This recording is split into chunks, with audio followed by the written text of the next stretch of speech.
Vous êtes sur Sud Radio, vous êtes sur la radio du rugby, vous nous écoutez depuis le début de la saison qui avait commencé au mois d'août avec le top 14 et la Pro D2. Vous avez déjà eu la vérité en Pro D2 avec le titre de Vannes qui a été précieux pour aller chercher une qualification en top 14, une accession en top 14. Demain, Grenoble jouera là aussi une accession en top 14 face à Montpellier. Mais ce soir, c'est le grand début des phases finales de top 14, les barrages Toulon, La Rochelle, demain Union Bordeaux-Bègles, le Racing 92. Vous êtes au bon endroit et ça fait plaisir. Quentin Kévenis. Bonsoir Alexandre, bonsoir à tous. Et oui, ça fait plaisir d'être là en tout cas. Bah ouais, on est là, on est avec vous au 0826 300 300 et on aura des super cadeaux à vous faire gagner dans quelques instants. Sacré cadeau. Là c'est du très très très haut niveau. On est avec Philippe Sponguiro. Salut Philippe. Salut Alex, bonsoir à tous. Comment ça va? Je te sens bouillant là pour les phases finales là. Bah oui, affûté, t'as mis la chemise. On est rentré dans le vif du sujet, mais ouais, forcément, grand événement oblige. Donc, on attend ça toute la saison, on y est. Je pense qu'on va avoir tout de suite un grand match dès ce soir. Il était à la place de François Trio. Il a marqué 2 essais en finale de top 14 et c'est le seul à cette date. Bonsoir Yoann Huget. Comment ça va? Bonsoir. Ça y est. C'est un beau palmarès que t'as quand même, hein. Un beau, je sais pas, mais en tout cas, il a été long à aller chercher ce doublé, je vous le dis. Hein. Ouais, ça c'est clair. Et voilà, on est très très heureux d'être tous ensemble pour vous parler de rugby. On est avec Clément Combe et Antoine Mazer. Salut les gars. Et salut, on va évidemment évoquer dans quelques instants les Jeux Olympiques parce qu'on a des cadeaux à vous faire gagner. Mais d'abord, on va aller tout de suite du côté de Toulon. Salut Mathias Merlot. À Mayol, Mayol qui a rugi. Vous pouvez voir ça d'ailleurs sur les réseaux sociaux de Sud Radio Rugby avec l'arrivée des joueurs qui a été quand même spectaculaire, Mathias Merlot. Salut Alex, salut l'équipe. 2220 jours que Mayol attendait ça, une attente interminable et ça y est, là on est à quelques heures de l'immense rendez-vous, ce Toulon-La Rochelle qui sent tellement bon. Daniel est très excité, moi aussi, et on va vivre ça tous ensemble. Ça va être un merveilleux, un grand moment pour lancer ce week-end de rugby, Alex. Un très très grand moment, d'autant plus que à Toulon on n'avait pas vécu ça depuis 2018. Il y a des joueurs qui vont découvrir les phases finales aujourd'hui et les noms peuvent surprendre, hein. Et pas des moindres, Alex, notamment Baptiste Serin qui a longtemps été maudit, puisqu'il avait quitté Bordeaux-Bègles pour venir à Toulon et jouer ces phases finales là. Justement, quand il a quitté Bordeaux-Bègles, ça s'est inversé. Toulon ne les a plus joués, Bordeaux-Bègles les joue constamment. C'est également le cas pour Charles Olivon qui lui a longtemps été malchanceux avec les blessures. Il était là la dernière fois mais blessé, Charles Olivon, et cette fois il sera bien là, titulaire au poste de numéro 7. Voilà, c'est pêle-mêle quelques grands noms. On pense notamment aussi à Gabin Villiers qui va jouer ses premières phases finales. Moult internationaux qui vont vivre ce grand moment dans un Mayol qui sera bien évidemment à guichet fermé. Merci beaucoup Mathias, on se retrouve dans quelques instants sur Sud Radio. Quentin Kévenis, on va faire un point sur les dernières informations et on a d'ailleurs aussi des compositions pour demain, pour l'Access Match et pour le deuxième barrage entre l'Union Bordeaux-Bègles et le Racing 92. Exactement, mais on va démarrer avec des informations qui nous viennent de l'autre côté de la Manche. C'est la fin de la Ligue fermée en Angleterre. La fédération anglaise a réintroduit le principe de promotion et de relégation en Premiership. À partir de la saison prochaine, il y aura un barrage aller-retour entre le dernier de la Premiership et le premier du Championship, la deuxième division anglaise. Au terme d'un match où ils furent réalistes, les Chiefs ont défait les Hurricanes aujourd'hui 30-19 pour les Chiefs. Ouais, les Chiefs. Écoute, on est là, on a un accent en anglais comme on peut. En tout cas, ils vont rejoindre la finale du Super Rugby Pacifique. Ils joueront contre les Blues. Ce sera samedi prochain. En URC, le Leinster a été éliminé aujourd'hui face aux Bulls 25-20. Ils retrouveront le vainqueur de la rencontre entre Munster et Glasgow en finale. Et tu parlais des compos pour les rencontres de demain. Il y a 2 indications, notamment sur UBB Racing 92, à savoir, c'est que Matteo Garcia sera titularisé en numéro 10, donc après la blessure de Mathieu Jalibert, et ce sera Clovis Lebaille qui va remplacer Nolan Le Garec au poste de numéro 9 pour le Racing 92. On peut aussi noter la présence sur le banc de touche côté UBB de Louis Bielbiaré. C'est Matoj Tamboué qui lui a été préféré, Alexandre. Et on notera d'ailleurs que du côté de la composition du Racing 92, il n'y a pas de demi-mêlée remplaçant. Max Spring pouvant, semble-t-il, il l'a déjà fait, il me semble, évoluer à ce poste-là, mais quand même. Max Spring, Tristan Teder aussi peut passer. Tristan Teder aussi, voilà. Ouais. Et Maître Gilbert en 9. Mais c'est quand même particulier, hein. Il n'y a pas de demi-mêlée sur le banc du côté donc du Racing 92. Le match demain à 21h avec toute l'équipe, avec François Trio, David Gérard et Nicolas Delage du côté de Bordeaux. Dans un instant sur Sud Radio, et bien évidemment, on va rentrer dans ces barrages. Mais avant toute chose, on va vous offrir des places. Alors, on a des places exceptionnel. Non mais vraiment, c'est exceptionnel ce que Sud Radio vous offre, parce qu'on est, vous savez, associé avec le collectif Handicap Visuel, et Sud Radio organise donc une grande opération pour vous offrir des places pour diverses épreuves, des Jeux olympiques ou paralympiques bien évidemment. Les deux sont tout aussi importants, et grâce à cette initiative, les gagnants du jour auront non seulement la chance d'assister à des événements sportifs incroyables, mais aussi de réaliser une bonne action en accompagnant des personnes mal ou non voyantes encadrées par des associations et vivre des moments uniques. La dernière fois, on avait fait gagner des places pour le tennis de table. Aujourd'hui, on fait gagner des places pour le dernier jour du handball, pour le match pour la médaille de bronze. C'est vraiment extraordinaire. C'est du côté du stade Pierre-Mauroy à Lille, le 11 août à 9h. C'est juste avant la finale, donc c'est le match pour la médaille de bronze dans une ambiance qui sera survoltée dans ce stade Pierre-Mauroy. On a 6 places à vous offrir. 6 places, donc on va faire 2 gagnants. 2 gagnants et chacun aura 3 places. Pour jouer, c'est très simple. 0826 300 300. 0826 300. Et tiens, une petite question à répondre pour vous qualifier pour jouer. Je suis un ancien joueur du Racing 92. Je suis désormais un cadre du RCT, voire même capitaine du RCT. Je suis talonneur et titulaire aujourd'hui. Voilà. Qui est-il ? Dites-nous au 0826 300 300. 0826 300 300 si vous avez ce joueur, ancien joueur du Racing 92, désormais capitaine, talonneur et titulaire aujourd'hui du RCT. Venez au 0826 300 300 et vous remporterez probablement. Est-ce qu'on peut donner un indice en disant que c'est le nom d'une ville du je trouve qu'il y avait déjà beaucoup d'indices. Il y a quand même beaucoup d'indices, mais effectivement, il a le nom d'une ville de Seine-Saint-Denis. Tout à fait. C'est un bon indice, bravo Philippe. Pour jouer, c'est très simple, 0826 300 300, tout de suite. Sud Radio, la radio du rugby. Le top 14, Alexandre Priam. Vous êtes sur Sud Radio, la radio du rugby, à maintenant 50 minutes du coup d'envoi du premier barrage de la saison 2023-2024 de Top 14 Toulon-La Rochelle. On vous rappelle qu'au 0826 300 300, vous pouvez appeler et gagner vos billets pour le match pour la médaille de bronze de handball. C'est le 11 août à 9h au stade Pierre-Mauroy de Lille. Vous appelez, il y a 2 fois 3 places, voilà. Il y a 2 gagnants qui auront chacun 3 places à gagner. C'était au 0826 300 300. Il suffit de nous donner le talonneur titulaire de Toulon ce soir face à La Rochelle. Il est aussi capitaine et ancien joueur du Racing 92. Si vous avez la réponse, ne traînez pas. Il y a énormément d'appels. 0826 300 300 pour remporter vos places pour les Jeux Olympiques avec le collectif Handicap Visuel. On rentre dans les barrages avec évidemment toute l'équipe, avec Quentin Cabanis, Antoine Mazer, Clément Combe, Yoann Huget, Philippe Sponguiro. Ce barrage Toulon-La Rochelle. Clément Combe, évoquons d'abord une première chose, c'est une saison en dents de scie qui a été du côté de La Rochelle. Une drôle de saison pour les Maritimes dont on va évoquer les grandes largeurs.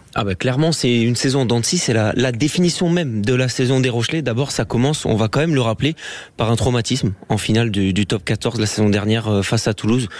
Traumatisé par Romain Tamac à la 77e minute de jeu. Oui, il faut en parler parce que les Rochelais, ils ont démarré cette saison dans le dur mentalement, et sans leur capitaine. Grégory Aldrit était parti en pause repos, pour se reposer, pour se rafraîchir la mémoire après la Coupe du Monde. Il n'était pas censé revenir avant 2024. Sur le plan sportif, La Rochelle n'a jamais gagné plus de 2 victoires de suite, c'est simple, et il y a eu seulement 3 fois 2 victoires de suite. Il y a eu une période où on s'est dit La Rochelle tient des victoires références contre Clermont, contre le Stade Français. Derrière, ça chute à Bayonne, c'est beaucoup plus compliqué. Finalement, Aldrit était revenu juste avant 2024 contre le Stade Toulousain. Il y a aussi eu un problème de blessure. Wardy, Bourgaret durant le tournoi, Danty, Roule, Dulin, Haddad, ils ont tous été blessés à un moment donné pendant la saison. Ça a permis même Carbarlo, effectivement, j'en manque, mais ça a permis la révélation Louis Panverne, notamment au poste de pilier gauche. Mais il y a aussi Antoine Astoy qui a été en claire baisse de régime avec un basculement à l'arrière, l'arrivée du Goros. Au final, La Rochelle ne rentre dans le top 6 qu'à la 18e journée, le 9 mars. C'est hyper tard, on peut se dire rien ne sert de courir, il faut partir à point. Oui, parce qu'au final, La Rochelle n'est plus jamais sortie des 6. Et cette équipe de La Rochelle, elle a semblé usée, fatiguée par le système et le fonctionnement de Ronan O'Gara, mais elle est présente. Et on évoquera justement la fatigue constante des joueurs rochelais dans quelques instants avec Antoine Mazer. Mais d'abord, on accueille notre invité, une légende du rugby français et une légende de La Rochelle aussi. On est avec Jean-Pierre Elissal. Bonsoir Jean-Pierre. Ouais, surtout Rochelet, français, les gens parlent. Mais bon, oui, Rochelet. Okay. On est avec Nuget et Philippe Spanghero. On dressait un petit peu le bilan de cette saison de La Rochelle, Jean-Pierre. Saison très difficile pour les Maritimes et pour les supporters. Ouais, vous oubliez les blessés qu'ils ont eu, à commencer par Danty, ses suspensions par exemple. Vous parlez de Danty, je croyais que vous alliez parler de Danty, moi. Ça rime un peu, ça peut paraître pareil. Bon, bref, ils ont une saison très difficile. Ils ont subi, je crois, la finale perdue, c'est vrai, mais la victoire de la Coupe d'Europe aussi. C'était important, hein, les saisons dernières. Donc on arrose ça, comme on dit, c'est normal, on en profite. La préparation de la Coupe du Monde, il y avait plus de 13 joueurs partis entre les Français et les étrangers. Bref, tout le monde met un peu le pied à l'étrier un peu plus tard. Et dans le top 14, il n'est jamais bon de lambiner en route. Hein, voilà. Donc, et puis ils ont jamais su ou jamais voulu, ou je sais pas exactement, mais jamais ils ont pu enchaîner, comme vous disiez aussi. Alors c'est vrai que vous parliez des victoires de contre Clermont qui avait fait beaucoup tourner, le Stade Français qui a fait encore beaucoup plus tourner, Toulouse qui a fait très très très tourner. Mais non, Toulouse, les Gaziers ont gagné en ayant très très tourné aussi. Voilà, donc tout c'est un peu bizarre. Moi, j'ai les stats puisque je travaille pour une petite radio à côté de chez nous, France Bleu, je vais pas les citer. Et je disais, je regardais, jamais La Rochelle n'a eu si peu de points en fin de saison depuis 6 ans, quoi, depuis qu'il fait des finales et des demi-finales. Et d'ailleurs, c'est que le Racing a été le club qui est le 6e, donc a eu jamais si peu de points pour se qualifier. Voilà, donc tout ça fait dire que c'est une saison un peu bizarre. Et puis le Stade Rochelet est dans cette étrangeté, si j'ose dire. Mais le Stade a des forces. Hein. Attention, hein, l'axe droit qui est capable de renverser beaucoup de monde. Un Skelton qui, contrairement aux autres, lui a été présent toute l'année. Vraiment toute l'année, très très bon, présent, physique, des gars comme ça, il n'y en a pas beaucoup dans le championnat, il n'y en a même pas 2, je crois, il y en a 2, Merfou et lui. Hein. Voilà, donc, vont-ils arriver à s'en sortir? Alors on dit souvent, oui, les matchs pour les fins de saison, on change tout, on part à 0. Heureusement que dans le rugby, on vit un peu avec son passé, parce qu'autrement, ça serait trop simple. Et Yann Nuget, est-ce que par exemple c'est possible qu'une équipe comme La Rochelle, hein, avec pas mal quand même de joueurs qui ont été double champions d'Europe là, ces dernières saisons, est-ce que c'est possible de switcher et d'être une toute autre équipe en phase finale? Oui, effectivement, ils avaient la pression de pas se qualifier déjà. Quand on voit qu'on n'est pas dans les 6 jusqu'au mois de mars, on s'accroche, on laisse beaucoup d'énergie. Et quand ça repart sur ces barrages-là, on essaye d'évacuer un peu toute cette frustration de la saison et de se dire que tout est possible sur un match. Mais comme l'a dit Jean-Pierre, il y a un passé et on sent quand même cette équipe à bout de souffle physiquement.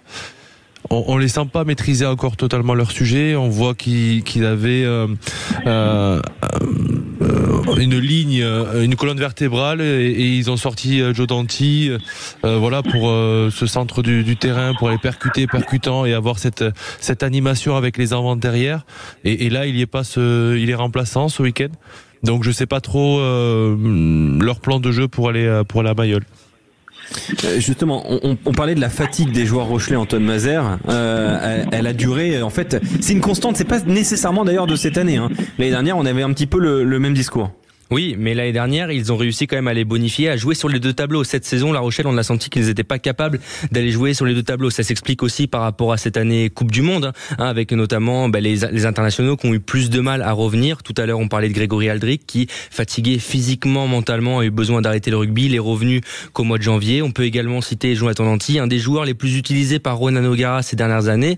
Cette saison, il n'a disputé que 7 matchs en tant que titulaire, toutes compétitions confondues. Il n'a pas été épargné, on le disait, par les commotions, par les pépins physiques, mais ça en témoigne un petit peu, peut-être les corps qui étaient un petit peu plus meurtris, la fin d'un cycle, peut-être aussi côté du Stade Rochelet en témoigne il y a un mois, ce match le 11 mai dernier notamment face à l'UBB, cette déroute 34-14 des Maritimes, et je sais pas si vous vous rappelez à la 60e minute de jeu, cette action où Jalibert envoie un coup de pied dans les 22 mètres Rochelet, seul Aldrit est dans les 22 mètres complètement cuit, personne ne lui parle, et Jalibert vient marquer cet essai à la vitesse. Elle était un petit peu symptomatique, j'ai trouvé, de ce Stade Rochelet. Ah oui, c'est Penaud qui marque, Jalibert caresse la tête d'Aldrit. Exactement, et derrière, il a ce petit échauffouré, mais je trouvais que cette action était un petit peu symptomatique de ce Stade Rochelais qu'on a pu voir cette saison, ce manque de fraîcheur, ce second souffle au sein de ce collectif qui n'a pas pu permettre d'aller chercher les 2 tableaux joués cette saison.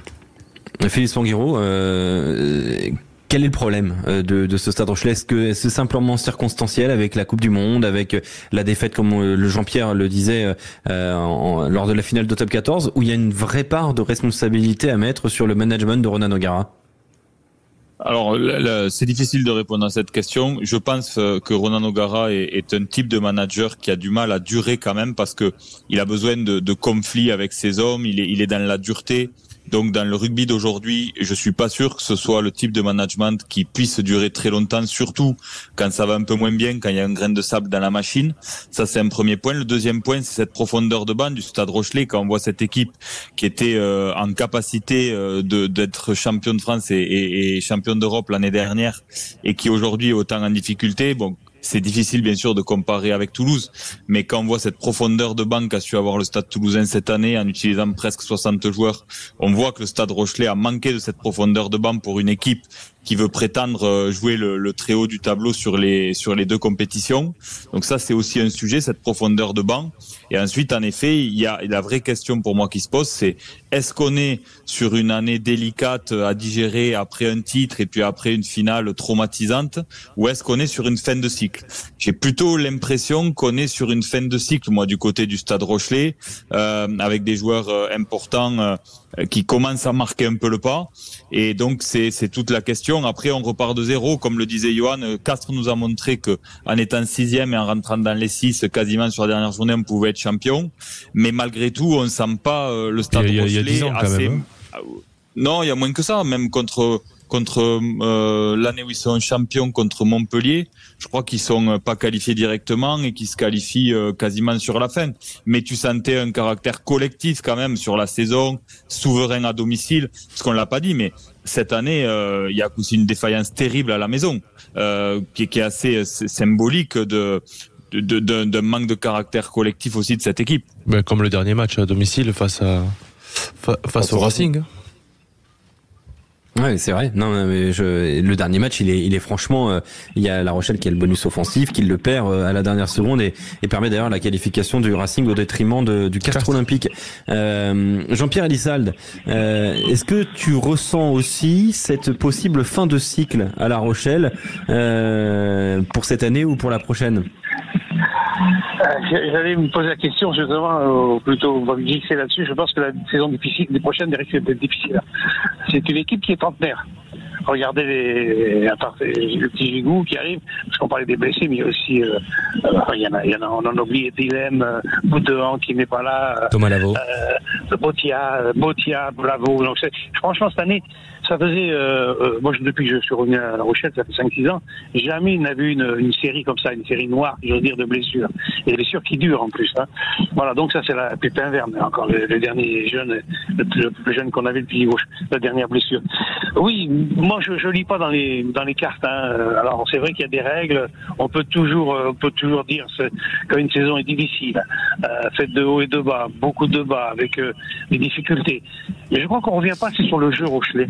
En fait, le jeu Rochelais, il est un peu atypique.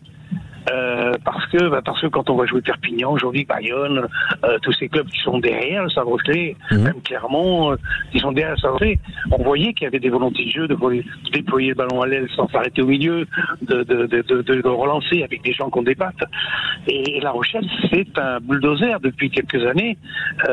Il n'y avait pas un axe droit au monde comme il l'avait avec Antonio et Skelton. Mais est-ce que ça manque pas de variété, justement, Jean-Pierre? Ben justement. Donc maintenant, les autres équipes, alors, ayant perdu un peu de rythme pour des raisons qu'on a déjà dit tout à l'heure, la Coupe du Monde et le reste, tout ça. Et puis l'adversaire s'y habitue. S'y habitue, s'y prépare. Hein. Donc je crois qu'aujourd'hui, pour revenir au match, je pense que si Toulon reste sous 10-12 pénalités, parce que regardez les essais marqués par le Stade Rochelais, c'est souvent une pénalité touche, et on enfonce, ou met à 5 et on enfonce, et les cartons jaunes, c'est la double peine. C'est toujours, même s'ils ont marqué de très beaux essais à Toulouse, c'était quand même relativement exceptionnel, voilà, et presque nouveau. Voilà, donc je je suis aujourd'hui, les équipes des autres équipes ont beaucoup progressé aussi. Hein. On parle de Perpignan, vraiment c'est incroyable cette qualité de jeu depuis un début de saison pourtant très très difficile. Voilà, donc on se régale avec eux. Le Stade Rochelet c'est un peu plus pénible. Alors est-ce que c'est simplement de la fraîcheur? Est-ce que c'est simplement un manque de comme tu as dit, de jeunes derrière pour changer un peu le rythme? J'espère que c'est simplement ça, que c'est pas comme on a fait un cycle en effet. Mais c'est la coupe, hein. On est passé d'un championnat à une coupe de France. Hein. C'est la coupe de France maintenant et on sait très bien que les coupes de France, tout peut se passer.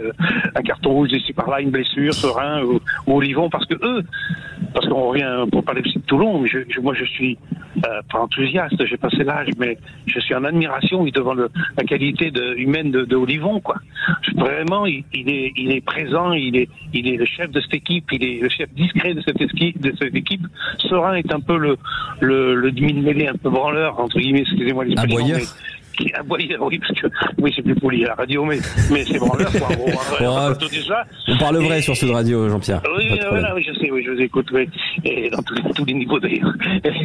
Et donc, oui, c'est vrai que, voilà, ils ont ces joueurs, des jambes derrière, ce petit, j'ai du mal avec le nom, Rabus, c'est ça? Oui, Maëlon, ouais. Qui a fait un sacré match à La Rochelle, je crois qu'il a fait basculer un peu tout le monde, la ligne de 3 quarts, qu'il a pris une place. Qui était d'ailleurs annoncé en Pro D2 et qui va probablement rester en top 14, Maëlon Rabus. Devine. Je te dis, des mecs 90, pied gauche, pied droit, solide, intelligent. Voilà, donc, il peut se passer beaucoup de choses, mais aujourd'hui, on peut dire, aujourd'hui, sans vexer personne, que Toulon est favori parce qu'il est 4e, parce qu'il reçoit, parce qu'il a une meilleure dynamique sur ces derniers mois d'ailleurs. Voilà, et puis qu'il a des joueurs qui ont fait la Coupe du Monde comme Olivon, mais qui sont là. Ceci étant, il y a des champions à La Rochelle aussi, hein. Il y a des champions. Aldrit, c'est un champion. Sait-on jamais. Voilà, pourquoi pas, Skelton, je le répète, il y en a pas deux comme ça. C'est des joueurs qui sont performants. Skelton énervé, voilà, ça va être un beau combat. Voilà, franchement, dans le pit, maintenant, 40 minutes maintenant, 35 minutes, on va avoir, voilà, c'est fait pour ça les phases finales. C'est pour aussi avoir des surprises. Justement, tiens, on évoquait le terme de favori. Clément Combe, parmi les auditeurs Sud Radio Rugby, on a eu pas mal de votes d'ailleurs pour estimer, pronostiquer qui allait être vainqueur de ce barrage. Que disent les auditeurs? Tout simplement, déjà oui, on a eu plusieurs centaines de votes. Les auditeurs donnent Toulon favori devant La Rochelle à 57,6%. La Rochelle est donnée un petit peu en dessous, 42,4%. Il y a quand même une bonne tendance en faveur du RCT. Et tiens, on va écouter ce que disait Brice Dulin cette semaine en conférence de presse montage. Antoine Mazère, il faut profiter de ces moments. On connaît le contexte dans lequel on va tomber, mais je suis pas sûr que tout le monde soit conscient de l'ambiance qu'il va y avoir. Donc voilà, ça va être aussi un super moment à vivre. Donc ça va être impressionnant, mais le but c'est de profiter, de faire un bon match, quoi. Un beau moment à vivre, mais une vraie question, peut-être un poil provoque, mais on va faire un tour de table là-dessus. Quentin Cavanis, une défaite signifierait-elle une saison loupée pour La Rochelle? Quand t'es double champion d'Europe en titre et que tu repars avec 0 finale, je pense que oui, ce sera une saison ratée pour La Rochelle. Oui ou non, Clément Combe? Oui. Antoine Mazère? Non. Bien sûr. Yoann Huget? Attends, mais il peut pas dire non. Pourquoi non? On va avoir le temps peut-être d'expliquer après, je pense, Alex. Oui, on fait un tour de table et on en discute. Oui. Yoann? Oui, bien sûr. Philippe Spanghero? Oui. Et enfin Jean-Pierre Elissalde, est-ce qu'une défaite de La Rochelle aujourd'hui, ce serait une saison manquée, loupée? Non, parce que c'est un homme d'expérience qui a beaucoup perdu, qui vous dit on apprend beaucoup dans l'échec. Et ça peut une saison, oui peut-être, mais ça n'a pas perdu parce qu'ils ont fait 2 qualifications quand même. Alors c'est vrai qu'en Coupe d'Europe, on se qualifiait facilement, relativement cette année, tout le monde était qualifié, c'était un peu comme la consonante à la partie de boule là. Donc, mais bon, et puis ils sont qualifiés dans les 6 quand même. Regarde ce qu'il y a derrière, quoi. Regarde ce qu'il y a derrière, quoi. Regarde ce qu'il y a. Il y a un champion de France qui va jouer je vais dire, je suis pas une grossièreté qui va jouer demain avec pas mal de peur. Il était champion de France il y a 2 ans, Montpellier. Bayonne est avant-dernier, alors qu'ils faisaient l'Européenne cette année. Donc, oui, c'est une saison qui n'est pas réussie. Voilà. Alors, je sais modérer mes propos pour une fois, et c'est une saison qui n'est pas réussie, qui ne sera pas réussie, voilà. Merci beaucoup Jean-Pierre d'avoir été avec nous, et bon match chez nos amis de France Bleu. Bonjour à tous, les jeunes vieux, parce qu'ils sont des jeunes vieux, mais ils sont vieux quand même, ceux qui sont autour. Hein. Ça commence à vieillir, Jean-Pierre. Bon, en tout cas, ça va pas en s'arrangeant, Jean-Pierre. Merci Jean-Pierre, bon match. À bientôt. Ciao. Bon, Antoine Mazère, sur le grill.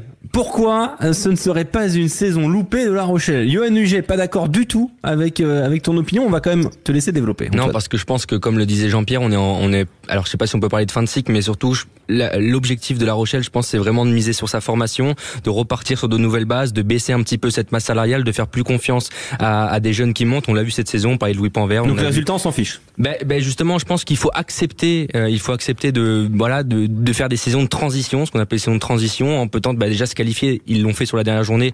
Je pense que. T'as l'impression que la transition a été enclenchée, toi?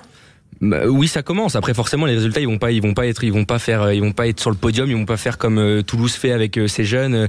Je pense qu'il y a des modèles qui mettent un petit peu plus de temps à évoluer, qui demandent plus de temps. Je pense que l'année prochaine, par contre, si l'année prochaine, ce qu'ils ont voulu mettre en place, avec pas mal d'argent développé, comme on le dit dans la formation, si l'année prochaine, par contre, ils s'arrêtaient en barrage ou ils faisaient la même saison copier-coller l'année prochaine, là, ça serait vraiment un échec. Je pense que cette saison, ils l'ont dit, voilà, ils l'assument. Je pense en tout cas, en interne, ils l'assument, qu'ils doivent repartir sur quelque chose de nouveau, et je pense qu'une défaite ce soir ne serait pas non plus dramatique sur la situation rochelaise. Yoann Huget, du coup tu voulais entendre les arguments d'Antoine. Il n'est pas convaincu. Qu'en penses-tu? Non, on peut pas être convaincu parce que c'est un club qui depuis 2 ans gagne des titres. C'est un club depuis 2 ans qui postule dans les derniers carrés, que ce soit en Champions Cup ou Top 14. Et donc même pour les joueurs, pour le club, bien sûr que ce sera une saison loupée, tout comme le Stade quand il se qualifie pas pour la finale. Ils font 2 demi-finales, ils disent que c'est une saison loupée. Il faut mettre les mots, il faut dire les choses. Et aujourd'hui, le standing de La Rochelle, il a évolué. Ils sont passés dans une autre catégorie. Et de ne pas aller en finale ou demi-finale, ou minimum le dernier carré pour eux, c'est une saison un peu manquée, mais moi je pense qu'elle n'a pas été préparée en amont surtout. Cette saison post Coupe du Monde, c'est juste ça. Ils se retrouvent avec des blessés, avec des joueurs qui sont pas prêts derrière. Tu parles de la formation, mais la formation transition forcée plus que souhaitée. Voilà, quoi, ils sont pas prêts en fait. Ils étaient pas prêts. Ils pensaient pas avoir autant de blessés, autant de trucs, et au final ils arrivent avec une équipe un peu de briques et de broc. Dans un instant sur Sud Radio, on va faire l'état des lieux des joueurs, justement, puisqu'on parle de saison de briques et de broc. Il y a des joueurs qui ont donné satisfaction, d'autres qui n'ont pas tenu leur rang. On va faire le bilan dans un instant avec Gérald Merceron, notre invité, avec Philippe Spanghero qui va tailler dans le gras du côté de l'effectif de La Rochelle. À tout de suite. Sud Radio, la radio du rugby. Le Top 14, Alexandre Priam. Vous êtes sur Sud Radio, la radio du rugby. On a une demi-heure maintenant du coup d'envoi du premier barrage de la saison 2023-2024 de Top 14 et ce match entre Toulon et La Rochelle. On vous rappelle qu'on vous fait gagner des places pour le match pour la médaille de bronze de handball. C'est des places pour les Jeux Olympiques et c'est le 11 août à 9h. Pour jouer, c'est très simple. 0826 300 300 0826 300 300. Vous appelez, vous gagnez vos 3 billets pour aller au stade Pierre-Mauroy de Lille avec le collectif handicap visuel. C'est une grande opération que l'on mène avec ce magnifique collectif pour venir en aide et faire vivre aussi les Jeux Olympiques et Paralympiques à des personnes mal et non voyantes. Faites un grand geste et profitez aussi de cet immense événement olympique au 0826 300 300. Vous appelez et vous gagnez vos 3 places. Il y a un monde où c'est le dernier match de Karabatic. Et il y a un monde où c'est le dernier match de Karabatic. Alors on le souhaite pas évidemment, mais on espéra qu'on ira vers l'or olympique, ou en tout cas batailler pour l'or, mais c'est vrai que c'est un match pour la médaille de bronze, c'est marquant, hein. C'est quelque chose de très très fort. C'est 2 des 4 meilleures équipes du monde. Exactement. Bravo Quentin Kelly. Voilà. Alors là, perspicace. Fort, impossible à contredire. Mais c'est vrai. On est en train d'évoquer la saison de La Rochelle. On était il y a quelques instants avec Jean-Pierre Elissalde et on parlait d'une saison en demi-teinte, voire décevante pour La Rochelle. On va justement faire le bilan dans quelques instants sur les joueurs. Mais d'abord, on accueille Gérald Merceron. Bonsoir Gérald. Bonsoir. Bienvenue sur Sud Radio. Alors, c'est pas ta première chez Sud Radio, Gérald. Je sais pas si tu te souviens, il y a quelques années, il y a 7-8 ans, on a commenté ensemble un match à De Flandre pour Sud Radio. Ça passe quand même. Ça passe un peu. Et pour la petite histoire, j'ai pas du tout prévu d'en parler, mais pour la petite histoire, il y avait une anecdote très drôle. Tu n'avais pas pu finir le match parce que tu avais envie de faire pipi. Je me souviens très bien. On était coincés. Ouais. On était coincés là-haut dans l'ancienne configuration de Flandre. Voilà. 32 sélections quand même. Gérald Merceron, magnifique carrière du côté de La Rochelle, du côté de Clermont, voilà. Et c'est et de Toulon bien sûr. C'est vrai que passage à Toulon aussi. Et c'est vrai, ce petit passage à Toulon, il est important. Bah, du coup, supporter toulonnais, supporter rochelais ce soir, Gérald? Je suis pas vraiment supporter en fait d'une équipe en particulier. Voilà, j'aime bien voir des matchs de rugby, mais voilà. Même du Sar, même de Rochefort. Oui, non, j'aime bien voir des beaux matchs. Voilà, forcément, j'ai parfois une équipe que j'aimerais voir gagner, mais c'est vrai que pour ce soir, voilà, ça va être un match intense, donc je sais pas trop. J'ai pas forcément une équipe que je veux voir gagner. Bon, pour un Cognacais quand même. Gérald Merceron, Cognacais, pardon. Oh là là, Cognacais, oui. Oh bah voilà, carton bleu. Apparemment, a priori, j'ai un protocole commotion à passer. Pour un Cognacais, est-ce qu'on peut estimer qu'on aura un grand cru ce soir entre Toulon et La Rochelle? Ce sera costaud quand même. Non, je l'espère, mais oui, je crois que c'est voilà, les Toulonnais reviennent au devant des affaires, et puis La Rochelle avec une saison, alors bon, Jean-Pierre l'a dit, peut-être mitigée, mais pas ratée puisqu'ils sont là, hein, donc voilà, même en faisant des matchs assez moyens, ils sont dans les 6, donc ils ont de grosses qualités, mais voilà, je pense que ça va être un match hyper engagé et très impatient de le voir. Alors on va faire un petit tour de table, on va évoquer les joueurs qui ont donné satisfaction cette saison du côté de La Rochelle. On commence par toi, Philippe Spanghero. Tiens, 2 joueurs rochelais qui ont donné satisfaction, sans développer, juste 2 noms. Hugo Reus qui s'est quand même révélé, et puis c'est difficile derrière. C'est là qu'on voit que c'est une saison en demi-teinte. Toujours Brice Dulin quand même qui tient la baraque et qui assure. Voilà, je dirais ça. Brice Dulin et Hugo Reus. Johan Huget. Dulin et Antonio. Dulin et Antonio. Quentin Cavanis. Moi, je vais dire Panverne et Colombe. Ah ouais, donc 2 piliers. Antoine Mazer. Judicaël Concorier et Jules Favre. Jules Favre, c'est vraiment sur la deuxième partie de saison. C'est vrai. Il manquait Concorier qui a été quand même extrêmement utilisé, qui a fait une très belle saison. Le plus utilisé. Ouais. Clément Combe. Panverne et Concorier. Et voilà, on revient vers Panverne et vers Concorier. Est-ce qu'il y a des noms qui correspondent à ce que tu pensais, Gérald? Moi, il y a Brice Dulin. Et puis bon, il y a Kerbarlo qui revient dans le groupe, et en fait, moi je trouve que quand Kerbarlo joue, La Rochelle c'est plus la même équipe, donc et Brice Dulin effectivement qui amène de la sérénité à ce groupe, et mais voilà, moi Kerbarlo, je crois que depuis tout le temps, c'est quand il est arrivé au Stade Rochelais, c'est vraiment quelqu'un qui a permis à cette équipe de progresser, et il me fait penser à un neuf avec qui j'ai joué, c'était Alessandro Troncon qui était un 9e avant et qui triait que les bons ballons, et c'est vrai que quand il est là, j'ai l'impression que l'équipe est différente, donc voilà, c'est ces 2 joueurs pour moi.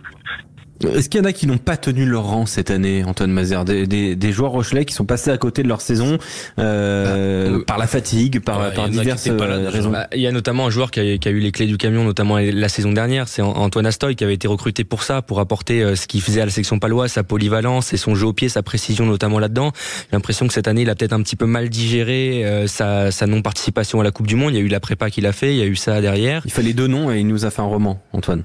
Ah non, voilà, Antoine Astoy. Et un autre joueur peut-être un petit peu plus déçu pour je dirais c'est Saitoni m'a un petit peu plus déçu, j'attendais un peu plus de lui. Yodje Saitoni, Johan Huget, 2 joueurs qui sont en difficulté cette saison. En difficulté, il y a Jonathan Danty, et quelqu'un qui aurait dû marquer un peu plus son passage, je pense à Teddy Thomas. Ouais, c'est vrai que Teddy Thomas qui est sorti des feuilles de match maintenant depuis pas mal de temps, et qui a lui aussi vécu une saison vraiment en demi-teinte, voire vraiment décevante. Philippe Spanghero. Teddy Thomas, Astoy. Ouais, les mêmes noms reviennent. Antoine Mazer donc avait aussi le nom d'Astoy. Quentin Cavanis. Moi je suis d'accord avec Yohan. Ouais. Clément Combe. D'accord avec Antoine. Astoy se tenir. Astoy Saitoni.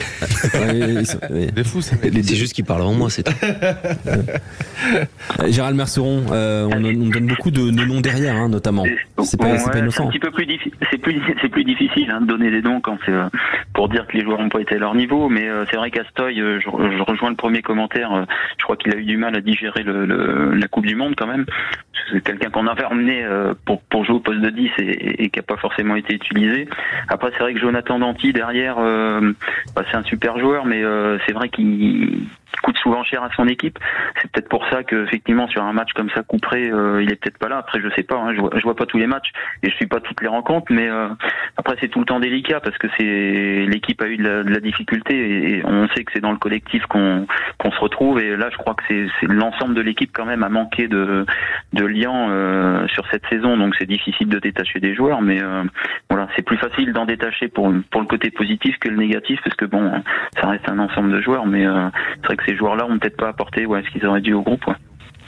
Gérald Merceron, tu as fait partie d'une équipe à La Rochelle où il y avait beaucoup de jeux, où les trois quarts touchaient énormément de ballons, où il y avait beaucoup de mouvements. C'est un petit peu moins le cas là ces dernières saisons, notamment cette année où vraiment le jeu de trois quarts a été très difficile. Rémi Thalès le disait d'ailleurs cette année qu'il voyait des choses à l'entraînement, mais des choses totalement différentes en match. Comment t'expliques ce jeu de trois quarts, et est-ce que tu le juges un peu rabougri, comme dirait Daniel Herrero, qu'on va rejoindre dans quelques instants?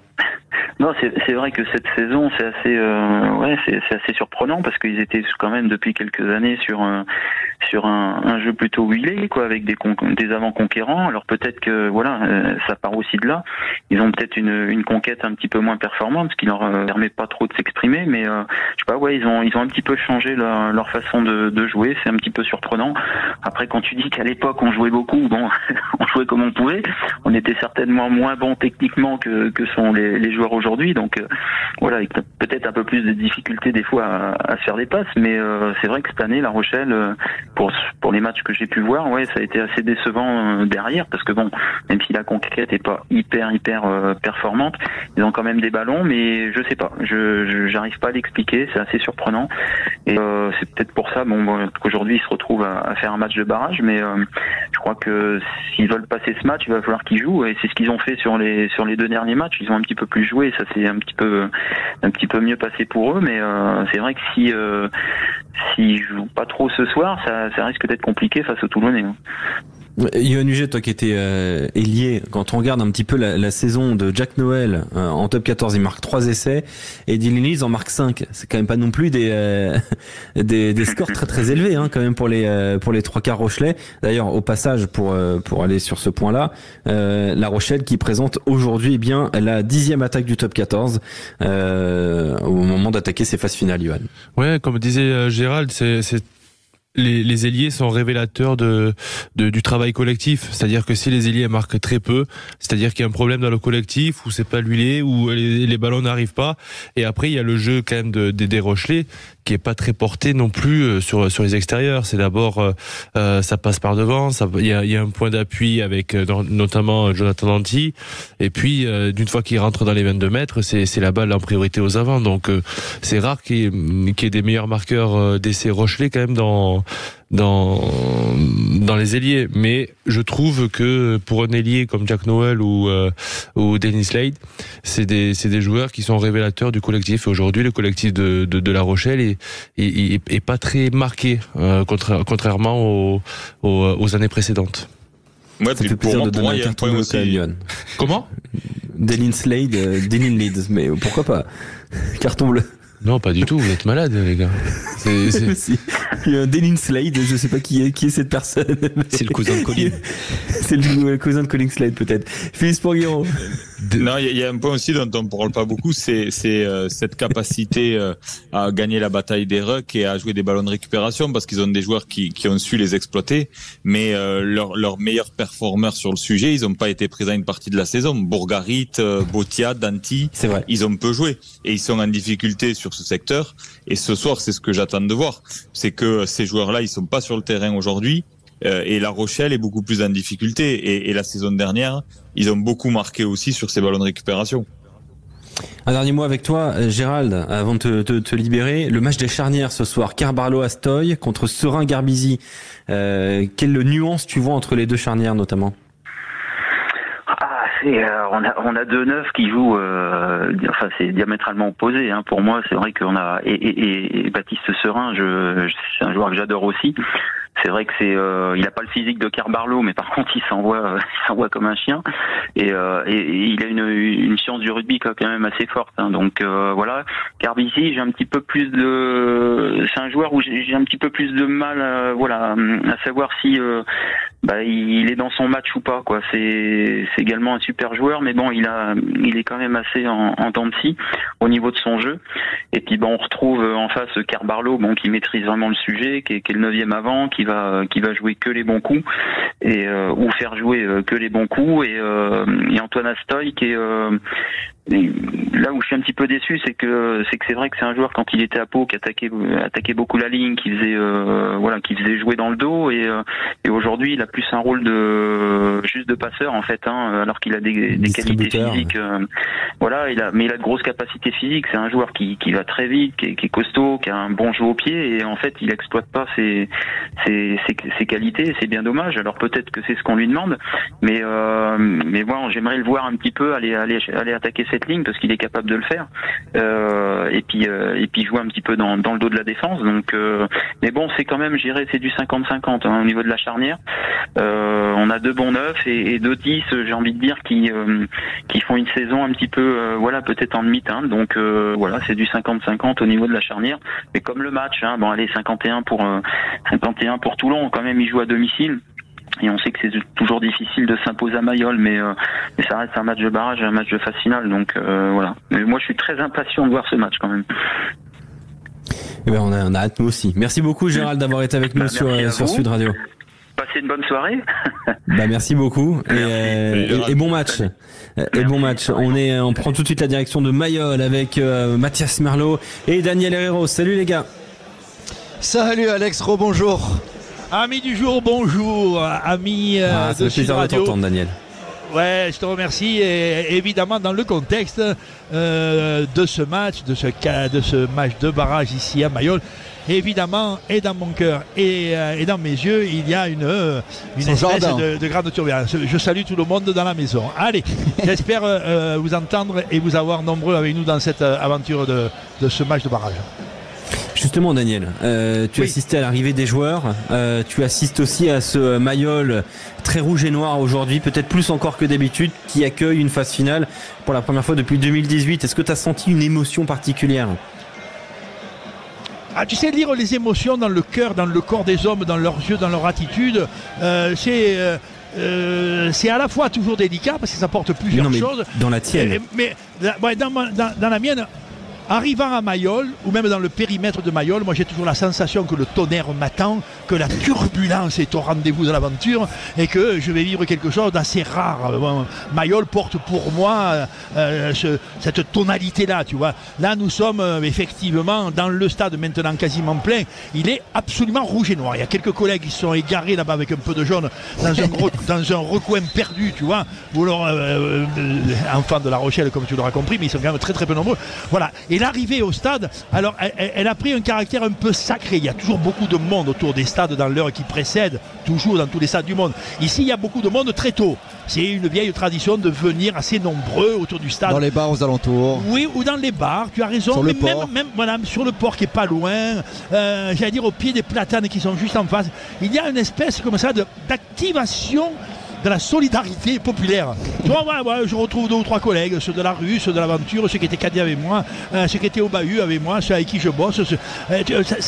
C'est un mode de convivialité qui accélère l'affection pour le match. Tu vois, ça se sent. Donc il y avait beaucoup de monde. Et puis il y a l'instant un peu sacré, à mon sens très scénarisé, mais sacré, qui a maintenant une vingtaine d'années d'âge, qui est l'attente des joueurs. L'avenue des légendes. Voilà, dans la fameuse allée de légende. Il me semble qu'il y a quelques noms de ma famille. Exactement.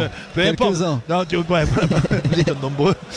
Non, tu vois, cette dimension-là, là, c'est la proximité immédiate. Là, c'est la gémellité du stade, quoi. C'est juste devant la porte. Là, il y a 5-6 000, peut-être, des fois un peu plus, personnes entassées qui ouvrent une petite voie pour que les joueurs puissent se frayer un passage. Longtemps, on a pensé d'ailleurs que ce moment-là, il était long dans le temps et dans la métrique, je dirais. Ah non, il fait 15 mètres, il fait 20 mètres. C'est ridicule, tu vois, mais quand même, c'est volcanique. Et puis surtout, c'est un débord d'amour. c'est un débordement. Là, tu reçois en pleine tête. Donc quand même, là, alors évidemment le match il est particulier parce que c'est un match, vous le savez, éliminatoire. Évidemment, il y a quelque chose de malgré tout de très spécifique à un match éliminatoire. Le vaincu il est au frigo, le vainqueur il continue. Et là nous sommes à une encablure de la grande gloire, quoi, qui est le titre. Donc effectivement, mais non, aujourd'hui il y avait la sensation que ne te retourne pas, petit frère qui va jouer, on y est. Comme diraient les Anglais, que j'aime bien par certains côtés, you never walk alone. Non, aujourd'hui, tu ne marcheras pas tout seul, quoi, voilà. C'est vrai que c'est une ambiance particulière. Johan, toi, tu as déjà joué dans un maillot brûlant comme ça. Qu'est-ce que ça fait à des joueurs professionnels? Est-ce que vraiment ça a un impact? Ça a un impact à l'arrivée, bien sûr, parce qu'on sent beaucoup de ferveur, on sent beaucoup de passionnés. On va rester dans le côté sportif, parce que des fois ça franchit. On sait que c'est un public assez chaud, assez virulent, l'un des publics les plus virulents, mais toujours à la limite. Mais d'une fois qu'on est sur le terrain, après on n'entend plus rien. Et je pense que c'est plus du côté de Toulon où ça les pousse à se transcender, se surpasser. Mais quand on est en face, on essaie juste de rester solidaire face à un 16e homme et on s'accroche parce que c'est pas un moment agréable non plus. Hein. Ah, c'est vrai. Bah tiens, on va écouter d'ailleurs Grégory Aldrit. Cette semaine, il en parlait en conférence de presse. Montage Antoine Mézère. J'adore jouer à domicile et avoir tous nos fabuleux supporters. Mais c'est vrai qu'aussi de jouer dans un stade hyper hostile, c'est quelque chose qui peut booster. Donc on verra et j'ai hâte de voir ça. Ouais. Voilà, il a hâte de voir il va être servi a priori. Il va être servi parce que là ça va être chaud bouillant. Mais on se sert, il a raison, Greg Aldrit, on se sert de ça justement je me souviens quand on allait on se déplaçait avec Toulouse à Perpignan ou même au Saracens avec ce public. On se sert de ce public-là pour et déjà si on met la main sur le ballon, on les entend un peu moins aussi les supporters. Philippe Spanghero, comment expliquer que le RCT est de retour en phase finale pour la première fois depuis 2018? Qu'est-ce qui a été mieux géré cette année que les autres? Ce qui a été mieux géré, c'est que Pierre Mignoni a pris la main. Je le dis souvent, mais c'est très compliqué de juger un staff qui arrive parce que par rapport au projet de jeu, chacun a sa vision du rugby, sa vision de faire jouer son équipe et il faut les joueurs pour ça. Et donc il faut un peu de temps. Donc Pierre Mignoni est arrivé la saison dernière avec un binôme avec Franck Azema.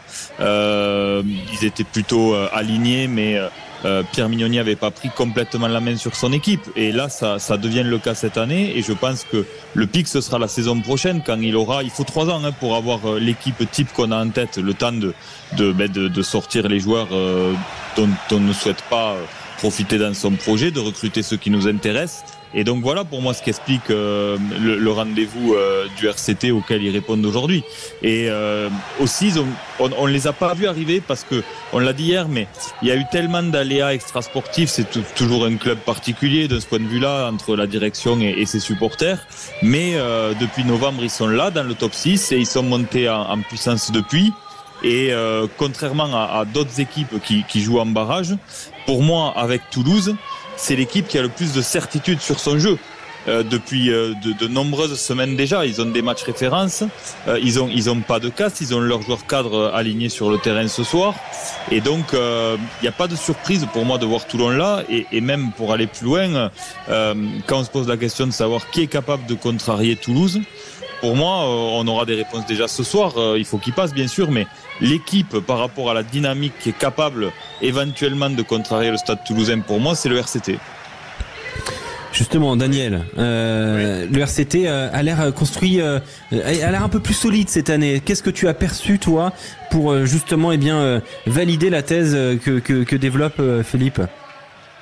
Ouais, mon accord est relatif sur l'analyse. Là, l'équipe de Toulon, honnêtement, cette année, elle a présenté une amélioration dans son collectif depuis le début. Elle est restée sur une partie importante de la saison avec des alternatives dans la construction de leur jeu, dans les ambitions de leur jeu, y compris même sur les bases de leur jeu. Ils n'ont pas toujours eu la maîtrise qu'ils semblent avoir maintenant. Ils n'ont fait un match référence de fait qu'il y a 3 semaines ici contre l'équipe de Montferrand et la semaine dernière encore à Paris, avec une équipe certes je dirais métissé ou mitigé dans sa construction.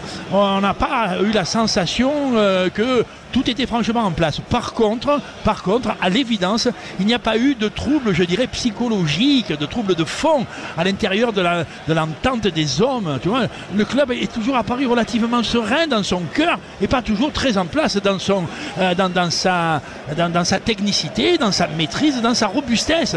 On a vu des alternances aussi, on a dit longtemps à Toulon, mais les boss, un peu à l'image d'ailleurs de ce qui s'est passé pour les Rochelais, mais les boss, ils ont été longs à trouver le rythme. Ils ont été longs. Les grands boss, les 3 ou 4, un pour blessure, je pense à Serein, l'autre par santé fluctuante, je pense à Charles Olivon. Même dans le 5 de devant, on s'est beaucoup appuyé sur 3 ou 4 gros robustes historiques. Tu vois, Ribans notamment qui a fait du boulot. Ribans à la NUEC, tu vois, la pile à l'ancienne, même sur Esteban Abadi qui lui était une recrue, tu vois, une recrue qui a apporté parce qu'il y avait fraîcheur et robustesse qui était un peu déficitaire. Donc non, Toulon n'est pas apparu de grande sérénité dans son rugby. Mais par contre, on voit quand même quand on l'analyse, et depuis le début d'ailleurs, d'où il est fait que ça nous apparaît quand même assez légitime que cette équipe qui effectivement a fait la route entre 5 et 7, 5 et 8, 4 et 6, tu vois, et puis 3, qui a fait la route quand même dans le haut du ventre mou et puis vers les qualificatifs, on a la sensation quand même, si on regarde, il n'y a que des internationaux sur le terrain, les collègues. Dans cette équipe de Toulon, il n'y a que... Quand même, tu te dis, mais en même temps, pourquoi on n'en tire pas la quintessence c'est pas une surprise, honnêtement, si on analyse objectivement le talent des hommes. Le talent des hommes, honnêtement, du rugby club toulonnais. Bon, voilà, donc je pense que là, il semble que eux soient quelque chose de très difficile à définir, l'ascension, l'ascendant, la dynamique vers l'avant. Il semble qu'ils y sont. Ils ont le regard clair, ils ont le sourire plus fréquent, ils ont l'échange plus huilé, ils ont un degré, nous semble-t-il, d'estime qui n'est pas radicalement le cas de l'équipe de La Rochelle. Tu vois, peut-être on y reviendra, mais... Et cette attitude morale, relationnelle, psychologique des hommes entre eux fait quand même qu'il nous semble qu'aujourd'hui, Toulon n'est pas loin de son meilleur niveau et Toulon, peut-être, un tantinet, ferait partie des favoris de ce match. On est en direct de Mayol et on accueille sur Sud Radio 0826 300 300 un auditeur, Varois, Nicolas de la Seine-sur-Mer. Bonsoir Nicolas. Bonsoir à tous. Bonsoir. Bonsoir au grand Daniel aussi. Ciao Nico. Ouais. Alors, comment tu te sens Nicolas là, un peu de tension, ce frisson des phases finales et pour la première fois depuis 2018. Ah bah oui, non mais là, même après le match du Stade Français, on était tendu depuis là, quoi. On attendait ce match avec impatience, avec un petit peu peur, parce que c'est quand même les Rochelais en face, et c'est pas les perdreaux du coin quand même. C'est une grosse équipe, sont double champion d'Europe, enfin du coup plus en titre, mais ils étaient double champion d'Europe. Donc c'est une grosse équipe. Il va falloir en tout cas pour gagner mettre ce qu'on avait mis contre Clermont et ce que notre s'appuie aussi sur la deuxième mi-temps contre le Stade Français qui était quand même plutôt pas mal. Et il va falloir gagner la bataille des rucks et gagner la bataille des gros, parce que je pense que le match va se jouer là. Et puis bon, on espère que Jaminet sera à 100% au pied comme il a été les matchs précédents, quoi. Mais c'est vrai que c'est un match. Enfin, moi j'ai connu les années, les grandes années Mourad, hein, où on a fait le doublé, où on a fait plusieurs finales. Mais c'est vrai que ça manquait, quoi. Voilà, il y a quelque chose qui manquait depuis 2018, malgré les belles équipes qu'on avait et des recrutements quand même qui étaient pas mal. Mais on n'arrivait pas à décrocher ce sésame, voilà, cette phase finale. Et là, on l'a enfin entre les mains. Et puis on a potentiellement, pourquoi pas, une demi-finale à la clé, parce que même si c'est, on va dire 50-50, mais quand même 51 pour nous, quand même, puisqu'on est quand même à la maison. Mais voilà, on l'a tous du doigt quelque part, cette demi-finale. Et puis en plus, quelle demi-finale contre le Stade Toulousain, quoi. Donc quelque part, c'est un petit peu le rêve, quoi. Et honnêtement, quand on voit qu'on était en janvier-février, on aurait signé les deux mains pour avoir ce scénario-là aujourd'hui. Mais oui. C'est vrai, non mais c'est vrai que c'est eh bien le RCT peut désormais accueillir ce barrage à Mayol. Ouais. Nicolas, c'était pas prévu ainsi, mais que fais-tu le 11 août prochain à 9h du matin? Je dis ça comme ça. Moi, oui, parce que écoute, on sait que tu es un auditeur habitué, que tu nous écoutes beaucoup, et on aimerait t'offrir des places, 3 places pour assister, au grand match de la médaille de bronze de handball. C'est des places pour aller aux Jeux Olympiques. Sud Radio peut te les offrir. Ça serait avec plaisir. Franchement, je m'attendais pas à un tel cadeau, donc merci beaucoup. Mais moi non plus, je m'y attendais pas. Mais en fait, tu es régulièrement notre invité, tu es régulièrement notre auditeur, et on récompense nos auditeurs sur Sud Radio. Donc on va t'envoyer 3 places pour aller aux Jeux Olympiques avec Sud Radio et avec le collectif Handicap Visuel, puisque donc tu vas assister le 11 août prochain au match pour la médaille de bronze donc du handball à Lille au stade Pierre-Mauroy. Sud Radio t'offre tes places. Merci beaucoup Nicolas. On prend toutes tes coordonnées avec Quentin Cavanis pendant la pause. Ciao, Nico, on te remercie. C'est cadeau. Merci beaucoup Johan d'avoir été avec nous. Merci beaucoup Philippe d'avoir été avec nous. Votre pronostic, Johan? Toulon 28-20. 28-20 pour Toulon. Philippe Spanghero. Je vois Toulon aussi. Je vois Toulon un 24 à 16. 8 points d'écart pour les deux, mais l'un voit moins de points que l'autre. C'est toujours. Je vois Johan, il est désabusé. Ça va être la grande bataille entre les deux pour les pronostics dans un instant sur Sud Radio. Le coup d'envoi du match à 21h07. Mais on va encore un petit peu d'avant-match. On va vivre Mayol qui va partir. Oui, c'est 0,5 officiellement, mais c'est toujours 0,7 avec Daniel Herrero et Mathias Merlot en direct de Mayol. À tout de suite.